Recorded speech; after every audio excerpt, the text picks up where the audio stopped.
오늘 말씀은 에스겔 4장 1절부터 17절까지입니다. 에스겔 4장 1절부터 17절까지입니다. 너 인자야, 토판을 가져다가 그것을 내 앞에 놓고 한 성읍 곧 예루살렘을 그 위에 그리고 그 성읍을 에워싸되 그것을 향하여 사다리를 세우고 그것을 향하여 흙으로 언덕을 쌓고 그것을 향하여 진을 치고 그것을 향하여 공성패를 둘러 세우고 또 철판을 가져다가 너와 성읍 사이에 두어 철벽을 삼고 성을 포위하는 것처럼 에워싸라. 이것이 이스라엘 족속에게 징조가 되리라. 너는 또 왼쪽으로 누워 이스라엘 족속의 죄악을 짊어지되 네가 눕는 날수대로 그 죄악을 담당할지니라. 내가 그들의 범죄한 횟수대로 네게 날수를 정하였나니 곧 390일이니라. 너는 이렇게 이스라엘 족속의 죄악을 담당하고 그 수가 차거든 너는 오른쪽으로 누워 유다 족속의 죄악을 담당하라. 내가 네게 40일로 정하였나니 하루가 1년이니라. 너는 또 내 얼굴을 에워싸인 예루살렘 쪽으로 향하고 팔을 걷어 올리고 예언하라. 내가 줄로 너를 동일이니 네가 에워싸는 날이 끝나기까지 몸을 일절히 돌리지 못하리라. 너는 밀과 보리와 콩과 팥과 조와 귀리를 가져다가 한 그릇에 담고 너를 위하여 떡을 만들어 네가 옆으로 눕는 날수 곧 390일 동안 먹되 너는 음식물을 달아서 하루 20세겔씩 때를 따라 먹고 물도 6분의 1힘씩 되어서 때를 따라 마시라. 너는 그것을 보리떡처럼 만들어 먹되 그들의 목전에서 인분불을 피워 구울지니라. 내가 여러 나라들로 쫓아내어 흩어버릴 이스라엘 자손이 거기서 이같이 부정한 떡을 먹으리라. 주 여호와여, 나는 영혼을 더럽힌 일이 없었나이다. 어려서부터 지금까지 스스로 죽은 것이나 짐승에게 찢긴 것을 먹지 아니하였고 가증한 고기를 입에 넣지 아니하였나이다. 보라, 쇠덩으로 인물을 대신하기를 허락하노니 너는 그것으로 떡을 구울지니라. 인자야, 내가 예루살렘에서 의뢰하는 양식을 끊으리니 백성이 근심 중에 떡을 달아 먹고 두려워 떨며 물을 데워 마시다가 떡과 물이 부족하여 피차에 두려워하여 떨며 그 죄악 중에서 쇠퇴하리라. 아멘. 말씀이신 예수님이 우리를 구원하시기 위해 성육신하셔서 우리 가운데 오셨지요. 따라서 우리가 성도로 살아가기 위해서는 주님의 말씀이 우리 삶에 발현되어야 합니다. 본문은 하나님의 예언이 에스겔의 삶을 통해서 선포되듯 복음이 성도의 삶을 통해서 드러나야 함을 가르쳐 줍니다. 초등학교에 가보면요, 교보제라는 것이 있습니다.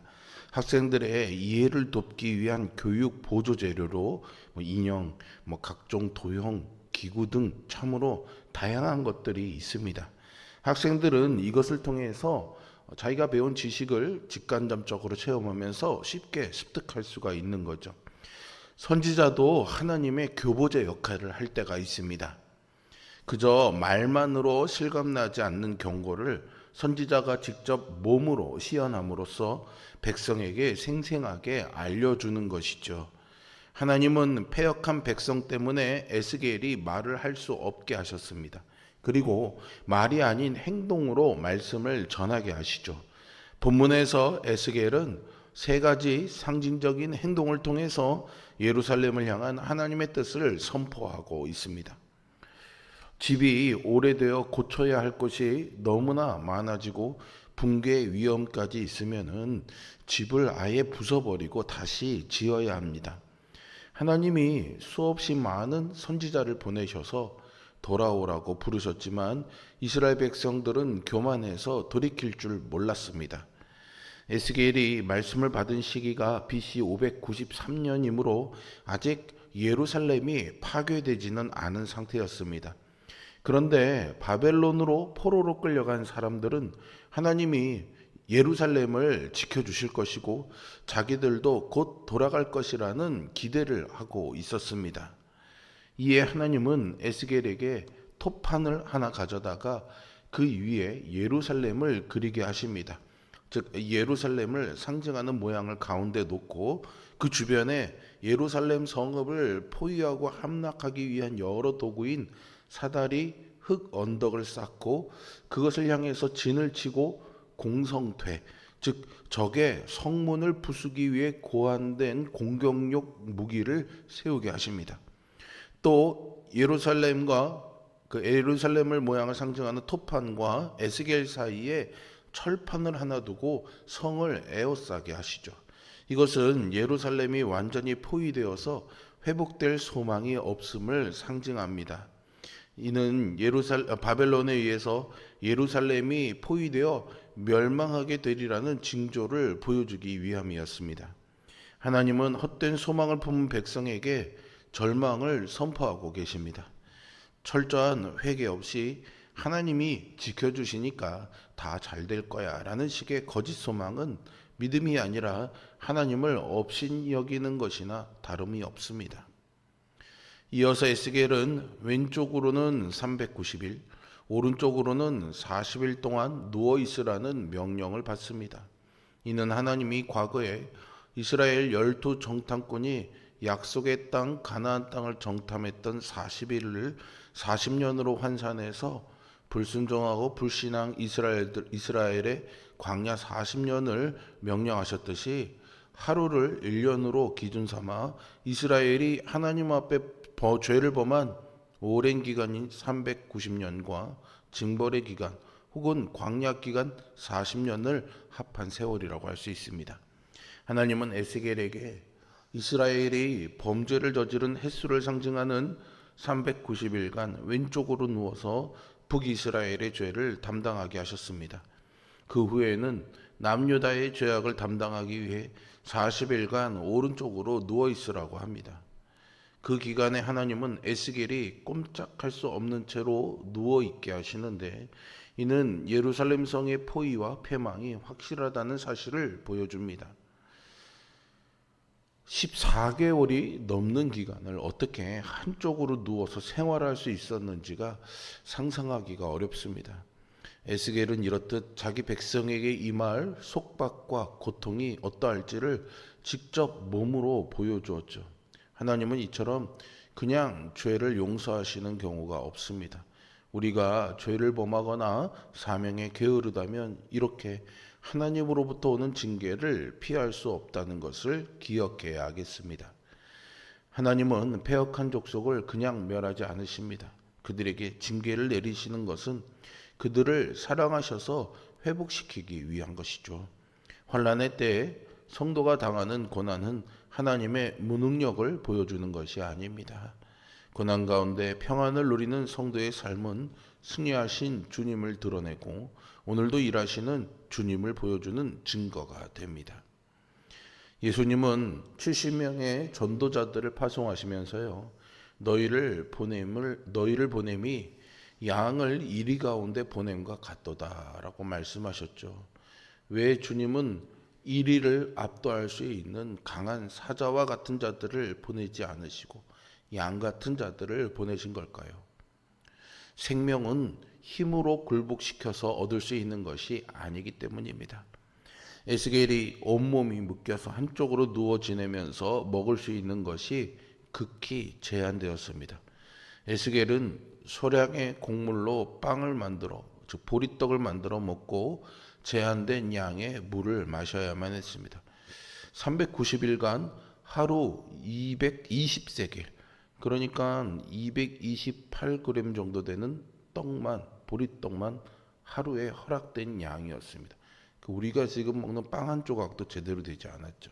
물도 6분의 1 흰이라고 했는데 이것을 지금의 도량령으로 환산하면 600ml 정도입니다.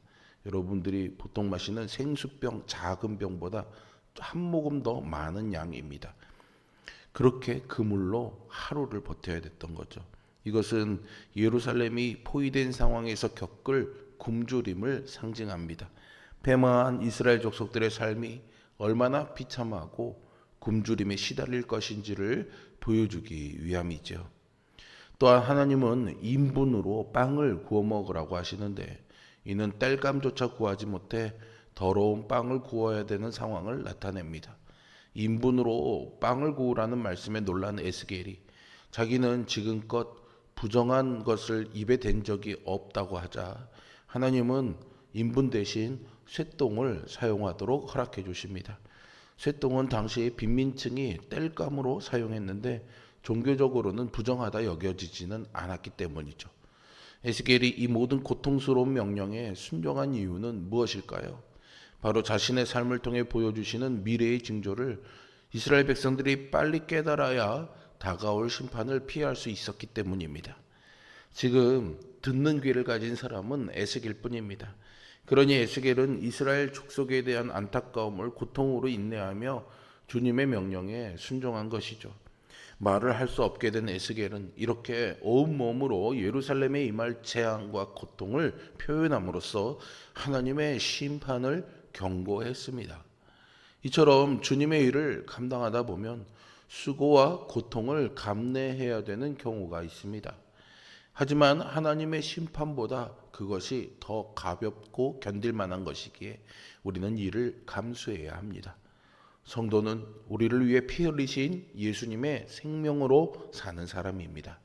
우리가 각자의 십자가를 지고 생명을 내놓을 때 사람들을 구원의 길로 인도할 수 있습니다.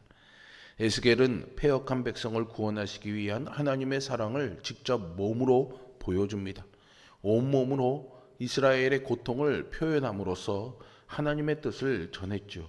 그 안에는 예루살렘 멸망의 징조와 백성의 피폐한 삶이 담겨져 있었습니다. 말씀을 삶으로 나타내고자 하는 성도는 복음과 함께 고난을 받기 마련입니다. 때로 자기 잘못과 상관없이 어려움을 당하기도 하고요. 그리스도인이라는 이유로 억울한 일을 당하고 손해를 감수해야 될 때도 있습니다. 그 모든 과정을 통해 주님이 당신의 뜻을 계시하고 있음을 우리는 믿어야 합니다. 성도는 이 고난을 억울함이 아닌 영광으로 받고 생명을 구원하는 주님의 영광에 참여해야 합니다. 우리의 고난과 수고가 주님 나라를 위해 사용됨을 믿고 인내하는 우리 모두가 되기를 바랍니다. 에스겔 선지자는 참으로 훌륭한 하나님의 교보제였습니다. 패역한 백성이 하나님의 말씀을 듣지 않자 그가 직접 교보제가 되어서 심판의 비참한 모습을 생생하게 보여주었습니다. 그 역할은 참으로 곤욕스러웠습니다. 한쪽으로만 누워서 1년 이상의 시간을 보내야 됐고 온몸이 꽁꽁 묶이고 먹는 양도 보통 먹어야 되는 양보다도 극히 적은 양이었으며 심지어는 소의 똥으로 불을 피워서 먹을 것을 만들어야 했습니다. 하나님이 맡기신 사명을 감당하기 위해 기꺼이 희생하는 이 모습이 참으로 아름다워 보입니다. 그런 선지자를 긍휼히 여기시는 하나님의 사랑도 우리에게 위로가 됩니다. 우리도 믿음의 삶을 살아가며 기꺼이 하나님의 교보제가 되어서 우리의 삶을 통해서 하나님의 말씀, 하나님의 살아계심을 전할 수 있는 그런 믿음의 삶을 살아내는 우리 모두가 되기를 주님의 이름으로 축원드립니다. 기도하겠습니다. 사랑과 은혜가 풍성하신 아버지 하나님, 에스겔의 삶을 통해 하나님이 이스라엘 백성들에게 엄중한 경고와 그들의 장래를 보여주셨던 것처럼 그렇게 우리의 삶을 통해서도 하나님의 말씀이 드러나는 삶을 살게 하여 주시옵소서.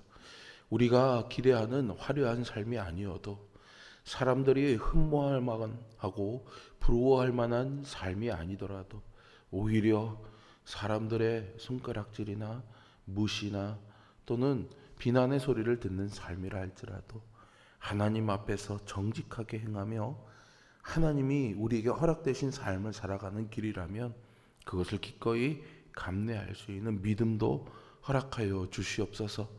세상의 것에 휩싸여서 하나님이 우리의 삶에 보여주시고 말씀하시는 것을 외면한 채로 사는 우리들 되지 말게 하여 주시고 영적인 분별력을 성령을 통해 우리에게 허락하여 주시어서 보이지는 않아도 보이는 것처럼 하나님 나라를 내 삶에 이루며 살아가는 우리 모두가 되게 하여 주시옵소서. 뜻하지 않는 폭우로 인한 피해를 입은 자들에게 하나님이 위로의 손길을 더하여 주시고 빠른 복구가 이루어지게 하여 주시옵소서. 나는 아무 일 없었으니까 괜찮다라는 안일한 마음이 우리 안에 있지 않게 하여 주시고 그들을 위해서 기도하며 긍휼히 여기는 마음 있게 하여 주시고 이어지는 폭염 속에서도 우리 모든 성도들의 삶을 건강하고 안전하게 지켜 주시옵소서. 예수 그리스도의 이름으로 기도합니다. 아멘. 하늘에 계신